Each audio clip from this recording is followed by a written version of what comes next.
Hi hello friends, welcome back to Media Talks. நான் உங்கள் Mounika.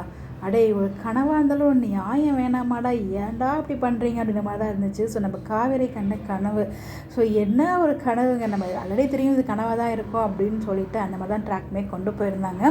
So Kaveri வந்து பார்த்திங்கன்னா எப்படி இது என்னோட வெண்ணிலா தாத்தா வந்துட்ட தாத்தான்னு சொல்கிறதா இருக்கட்டும். அப்புறம் வந்து நான் இந்த இடத்துல வச்சுருந்தேன்ல, நீ எனக்கு ஏமாத்திட்டு எனக்கு நீ துரோகம் பண்ணிட்டு உண்மையெல்லாம் தெரிஞ்சு என்கிட்ட சொல்லாமல் இருந்தியான்னு சொல்லும்போதெல்லாம் கொஞ்சம் வந்து ஏழுங்கிற மாதிரி டைலாக்ல வந்து எழுதியிருப்பாங்க. ஸோ அவங்க போயிருப்பாங்க இல்லையா, அவங்க வந்து அக்கா கூட வெளியில் பர்ச்சேஸ் பண்ணுறதுக்காக போயிருப்பாங்க. அதெல்லாம் கொண்டு வரும்போது என்னடா இது அப்படின்ற மாதிரி தான் இருந்துச்சு. பட் எனிவேஸ் அட்லாஸ்ட் ஒரு வந்து இது காவிரியோட கனவாக போயிடுச்சு. அதெல்லாம் விட நம்ம விஜய் வந்து பார்த்திங்கன்னா என்ன ஆச்சுன்னு சொல்லி கேட்கும்போது அவங்க வந்து தலைவலிக்குதுன்னு சொல்லி சமாளிச்சுட்டு போயிட்டாங்க.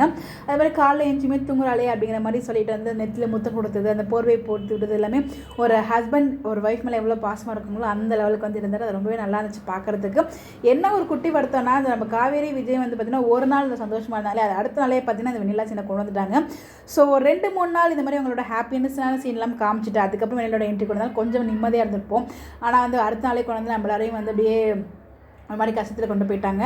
காவேரி ரொம்ப கஷ்டப்படுறாங்க. எதுவும் இது மாதிரிலாம் பண்ணதே கிடையாது. எங்கே நம்மளை விட்டு போயிட்டு வரோம், அவரை விட்டு கொடுக்கவும் முடியாமல் விட்டுட்டு போக முடியாமல் அந்த மாதிரி நிலைமையில தான் நம்ம காவேரி வந்து இப்போ இருந்துகிட்ருக்காங்க.